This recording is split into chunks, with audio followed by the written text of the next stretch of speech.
मुरली जी, ऐसा कुछ नहीं हुआ है। बाबा बाबा बहुत परेशान थे आप लोगों के लिए, और हम मानते हैं आप लोगों के हक में कुछ नहीं कहा उन्होंने, और आपके खिलाफ जाने का भी कोई इरादा नहीं था उनका।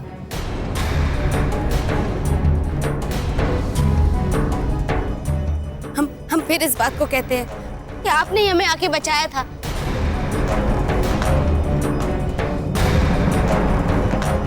हाँ बाबा, मुरली जी नहीं आते तो हम नहीं बच पाते।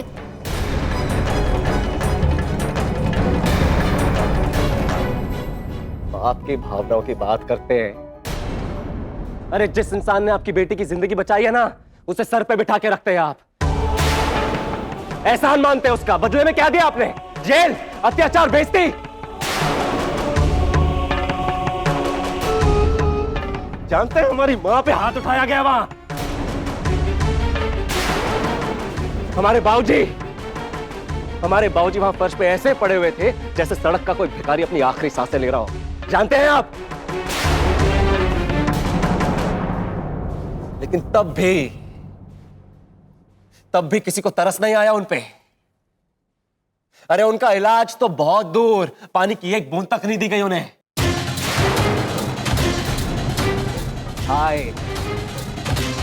हाय की बात कर रहे थे ना आप? अरे हाय तो हमारी लगती है आपको, कि आपका गुरूर, आपका घमंड और आप खुद उसमें जल के खत्म हो जाए।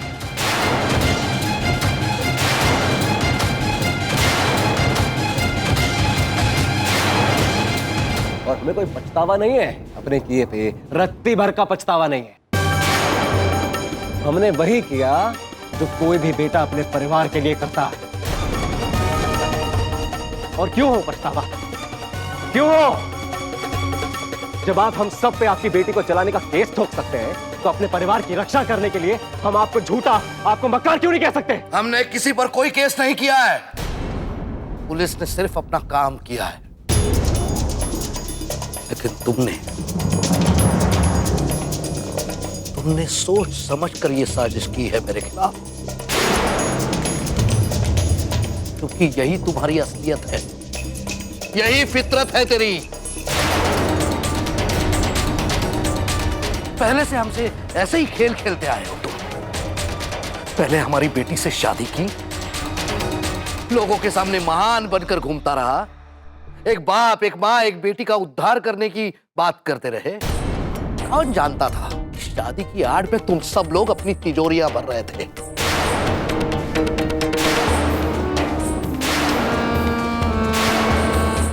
थोड़े नहीं, पूरे 50 लाख रुपए ठग लिए तुमने मुझसे पहले ही।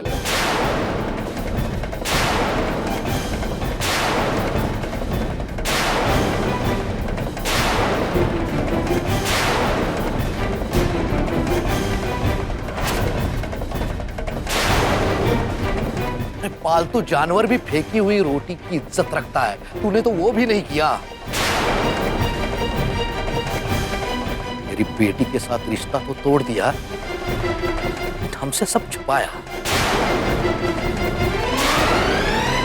ताकि मेरे पैसे से ऐश तो करता रहे और मेरी बेटी के साथ रहना भी ना पड़े।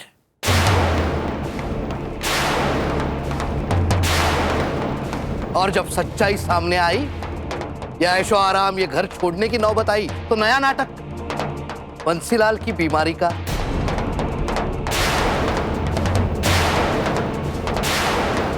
ताकि हम दया दिखाकर तुम्हें फिर से इस घर में जगह दें।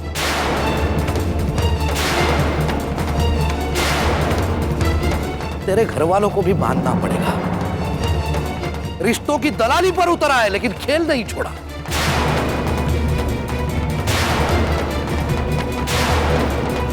मक्कार और धोखेबाजी नहीं, एहसान फरामोश हो तुम लोग।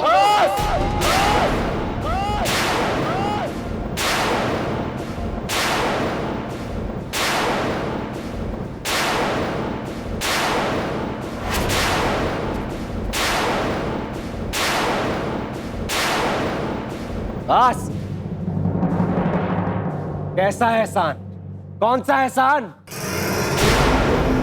अपने दिल से, अपनी आत्मा से पूछे, जवाब खुद को मिल जाएगा रुपेश चौहान। कोई एहसान वैसा नहीं किया है हम पे, सौदा किया है, सौदा। हर बार आपने सिर्फ सौदा किया। अरे अपनी बेटी के ब्याह को भी व्यापार से कम नहीं समझा आपने।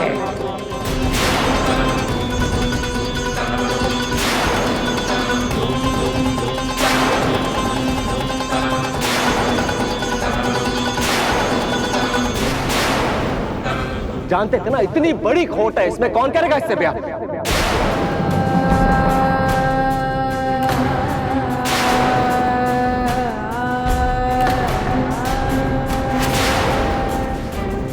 कौन ले जाएगा इसे अपने घर?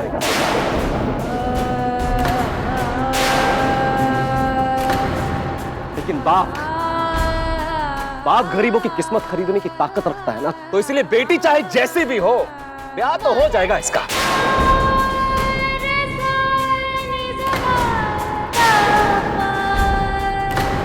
क्या जानते नहीं है क्या हम कि हर मुमकिन कोशिश कर चुके थे आप अपनी बेटी ब्याहने की?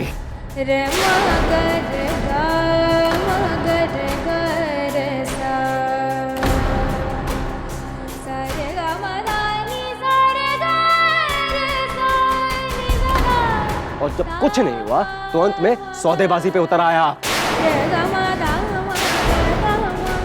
और अपने सौदेबाजी का शिकार बनाया हमें, हमारे परिवार को। हमारी गरीबी खरीद के अपनी बेटी बेची है सिर्फ, कोई एहसान वैसान नहीं किया हम पे।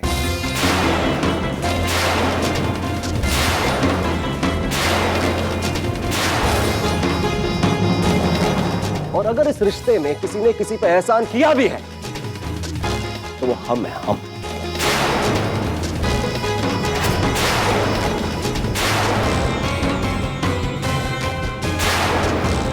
हम हैं वो जिसने आप पे एहसान किया। आपकी जिंदगी का सबसे बड़ा बोझ अपने माथे उठा के सबसे बड़ा एहसान हमने किया है आप पे।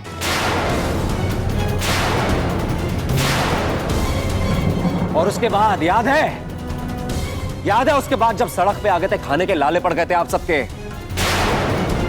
तो अपना सब कुछ दांव पे लगा के हमने उबारा है आपको। नमक के साथ दगा खुद करते हैं और यहां खड़े होकर भाषण हमें देते हैं।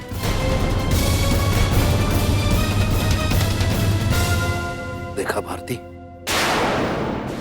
ये है असली मुरली, ये है इसकी असलियत। आज तो सबके सामने कबूल भी कर लिया। ये क्या सोचता है ये तेरे बारे में?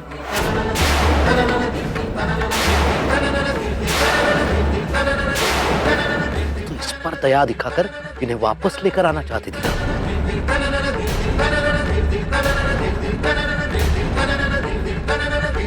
तू और तेरा परिवार, दो टके के बैंड वाले, लोगों की शादियों में बैंड बजाकर उनका बचा कुचा खाना घर पर लाकर अपना पेट भरने वाला तू उबारेगा मुझे?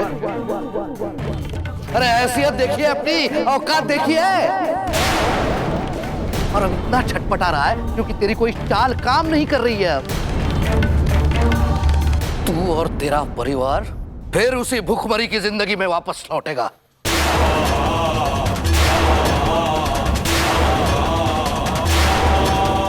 ना मैं, ना मेरी बेटी,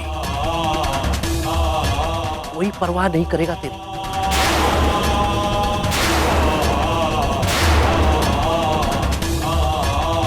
निकल जाओ इस घर से।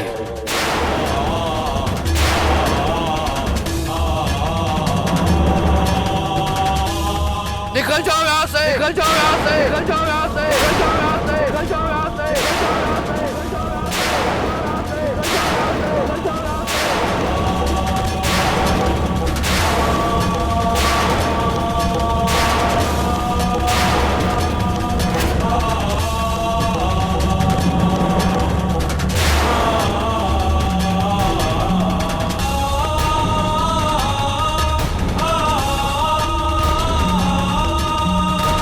ये बेशर्म ऐसे नहीं मानेंगे भूषण,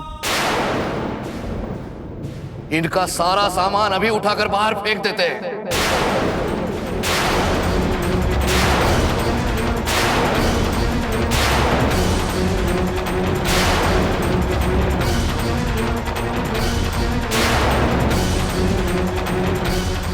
बाबा बाबा बाबा सुनिए।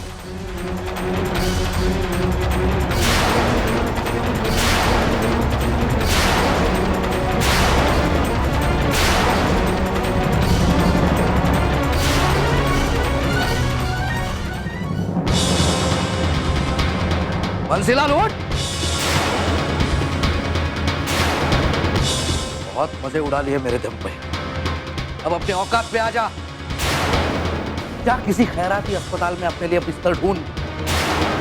और तेरे नालायक बेटे के कारण वहां भी किसी ने जगह नहीं दी तुझे, तो सड़क पे ही मर जा। उठ।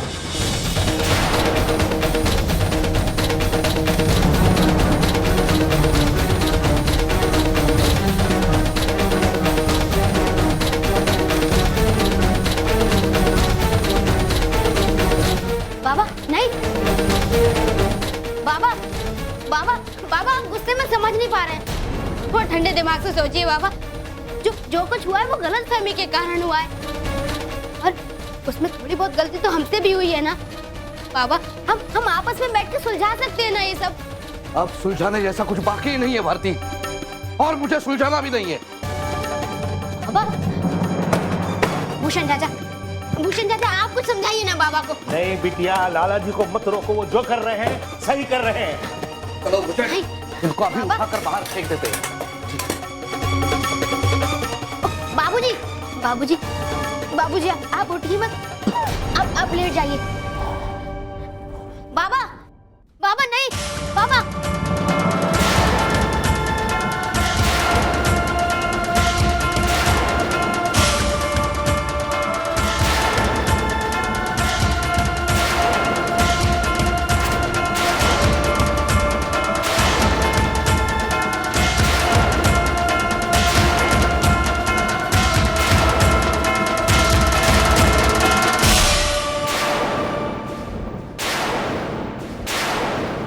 बंसीलाल, निकल आओ बाहर।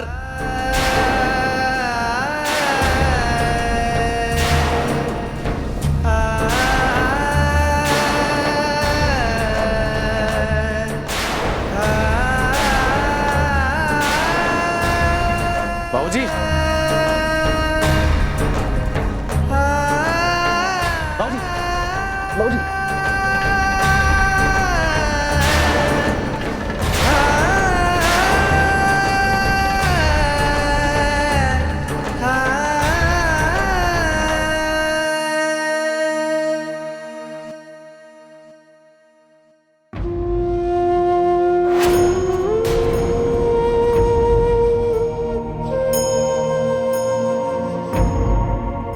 अब हम एक पल भी यहाँ नहीं रुकेंगे।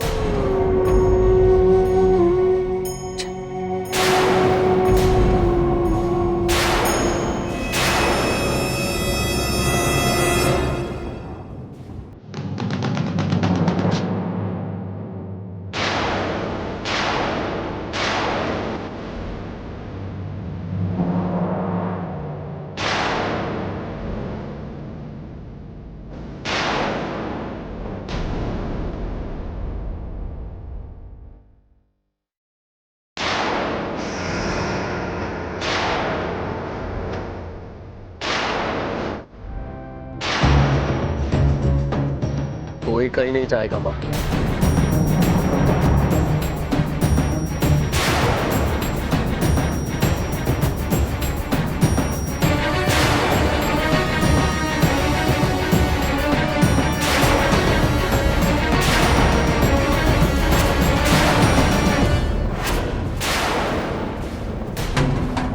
हम सब यहीं रहेंगे, इसी घर में।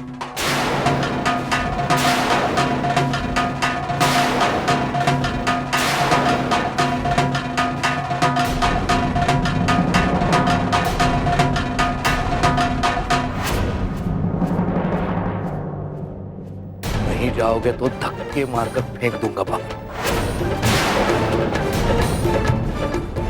निकल जाओ। बाबा ये आप क्या कह रहे हैं? नहीं बाबा। मुरली जी कम से कम आप तो कुछ मत कहिए इस वक्त। हाथ तक नहीं लगा सकते रुपेश चौहान। धक्के मार के बाहर निकालना तो बहुत दूर की बात, वरना पुलिस आएगी और आप ही के हाथ में हथकड़ी लगा के आपको ले जाएगी अपने साथ।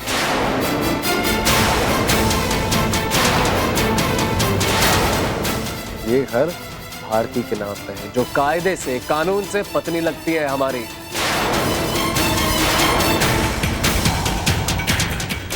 तो उस बिना पे आपसे, आप सबसे कहीं ज्यादा हक हमारा है इस घर पे।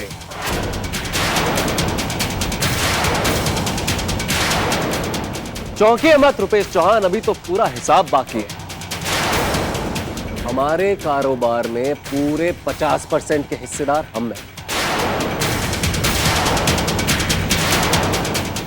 इस कारोबार को खड़ा करने में अपनी जान पे खेल के ऑर्डर्स पहुंचाए हैं हमने, दिन रात मेहनत की हमने। तो खून पसीने का हक तो हमारा आपसे कहीं ज्यादा हुआ रुपेश चौहान। अब लगाते हैं दूसरा हिस्सा। जो भी मुनाफा, जो भी नोट कमाए हैं ना आपने, उसमें भी बराबर के हिस्सेदार हैं हम कानूनी तौर।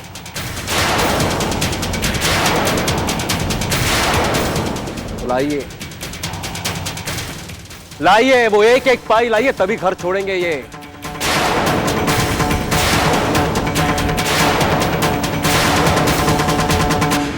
और अगर बात हाथापाई तक पहुंचती है ना, तो फिर देख लेंगे, जो जिंदा बचेगा ना वही रहेगा यहां।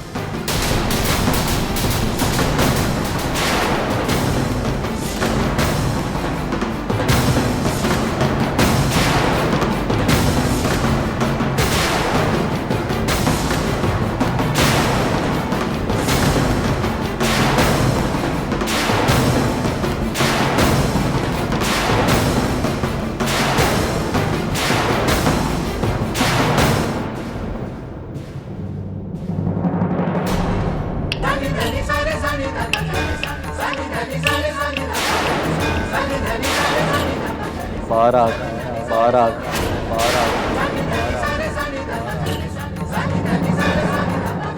12 घंटे का समय है आपके पास।